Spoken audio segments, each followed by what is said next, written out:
बात करेंगे हमारी क्षमताएं और संभावनाएं। वर्तमान में ओलंपिक खेलों में अधिकतर खिलाड़ी किस वर्ग विशेष से आकर प्रतिकूल परिस्थितियों को अनुकूल बनाकर भारत माता के मस्तक को सुशोभित कर रहे हैं? यह किसी से भी छिपा हुआ नहीं है। अधिकतर खिलाड़ी ग्रामीण परिवेश से और ग्रामीण में भी उन परिवेशों से जहां साधनों की उपलब्धता सीमित है, वहां से आकर अपनी समस्याओं से जूझकर यहाँ तक पहुँचे हैं और उन्होंने जो भारत माता के मान सम्मान को ऊंचा किया है, उसमें उनका योगदान सदैव अग्रणीय रहेगा और योगदान सदैव याद किया जाएगा। हरिद्वार में हॉकी खिलाड़ी के घर के बाहर जो पटाखे फोड़े गए, वह हमारी कुंठित मानसिकता को दर्शाता है।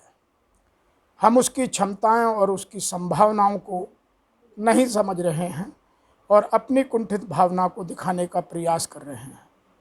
खिलाड़ियों ने यह साबित कर दिखाया है कि यदि मन में दृढ़ विश्वास हो तो असीमितता के माहौल में भी अपनी क्षमताओं को और अपने पोटेंशियल को किसी भी स्तर तक बढ़ाया जा सकता है और संभावनाओं को अवसर में बदलकर उन्हें अपने अनुकूल बनाकर लक्ष्य को प्राप्त किया जा सकता है। और यदि हम इन चीज़ों को अपने जीवन में अभ्यास कर रोजाना के आचरण में उतार लें तो उसके लिए हमें 4 चीज़ों पर फोकस करना आवश्यक होगा। Number 1, commitment. जीवन में प्रतिबद्धता का होना बहुत आवश्यक है। Number 2, consistency in practice. हमारी प्रैक्टिस में निरंतरता, सततता रहनी चाहिए। हम जब भी अपने लक्ष्य को बनाएं तो उसमें हमें कहीं भी कोई भटकाव ना हो, उससे हम दूर ना जाएं, उसके ऊपर, लक्ष्य के ऊपर निरंतर फोकस करके आगे बढ़ते रहें। नंबर 3 है लक्ष्य पर सदैव केंद्रित रहना, कि हम अपने लक्ष्य से विचलित ना हो। यदि कोई लक्ष्य से भटकाना भी चाहे तो हम उनकी परवाह ना करें। और नंबर 4 है discipline in every sphere of life. जीवन के प्रत्येक क्षेत्र में अपने को अनुशासित रखना, यह हमारे जीवन का लक्ष्य होना चाहिए। यदि ये चारों मेरे जीवन में है तो मैं अपनी सफलता को किसी भी स्तर तक ले जा सकता हूँ और मेरे जीवन में सफलता अवश्य कदम चूमेगी।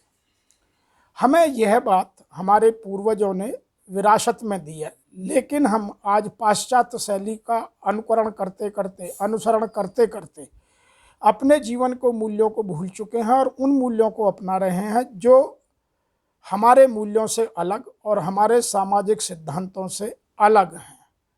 और हम अपने नेतृत्व के गुणों को या तो अनदेखी करते हैं या उनसे दूर होते जा रहे हैं। मैं आपको 1 या 2 उदाहरण महाभारत से देता हूँ, जैसे कर्ण और एकलव्य।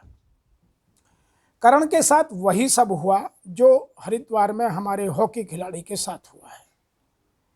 वास्तव में लक्ष्य प्राप्ति के लिए धन के अतिरिक्त मानसिकता की समग्रता की अति आवश्यकता है। यदि हम समग्र रूप से, मानसिक रूप से बहुत मजबूत नहीं हैं तो हम अपने जीवन में सफलता के उस सोपान को हासिल नहीं कर सकते जो हमारे लिए बना है। अतः हमें जीवन में हर स्तर पर मानसिक रूप से व्यवस्थित, मजबूत, सकारात्मक विचारों से भरा हुआ और प्रतिबद्धता की अत्यंत आवश्यकता है। सफल वही व्यक्ति होता है जो मजबूत इरादा रखकर अपने सपने और इच्छाओं का कभी ना तो वह सौदा करता है, ना किसी दबाव में आकर अपनी इच्छाओं को, अपने सपनों को बदलता है और ना किसी परिस्थिति में अपने लक्ष्य को बदलने की कोशिश करता है। अपने ध्यान से ओझल नहीं होने देता, सदैव उस पर केंद्रित रहता है।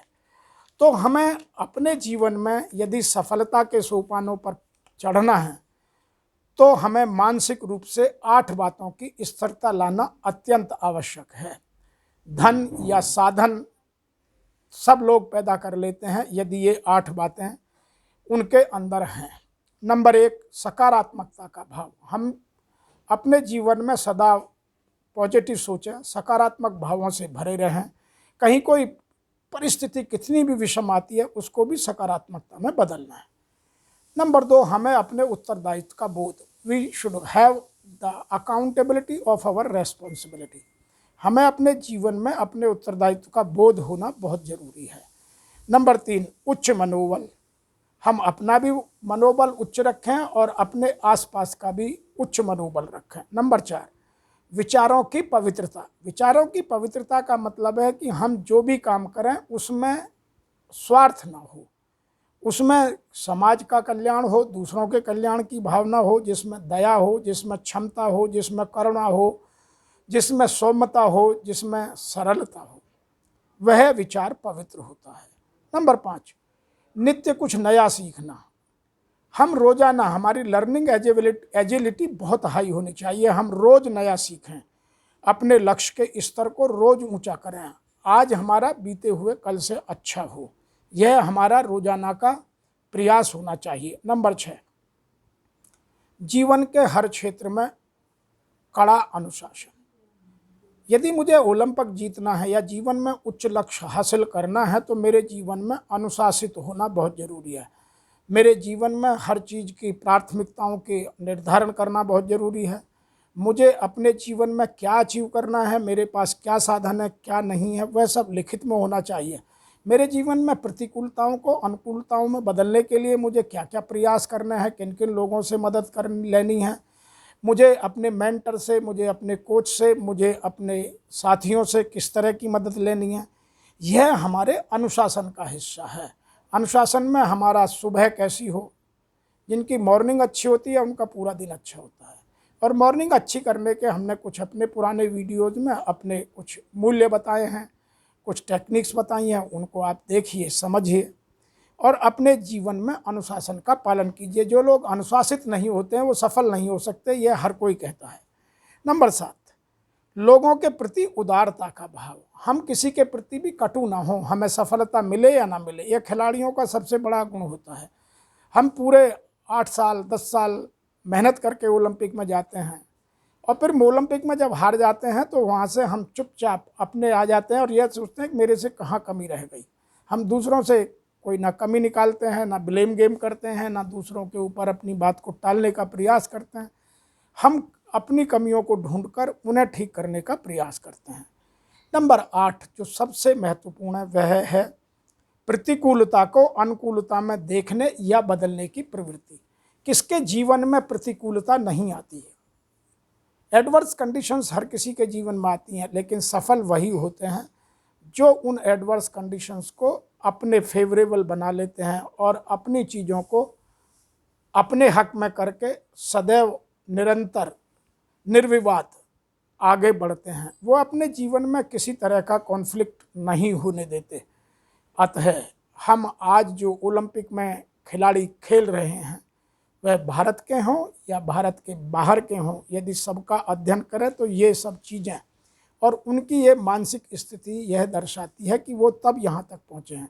हमें भी अपने जीवन में इन्हीं चीज़ों को अपनाकर अपने लक्ष्य को प्राप्त करना चाहिए। आपका मेरे इस वीडियो को देखने का बहुत बहुत धन्यवाद।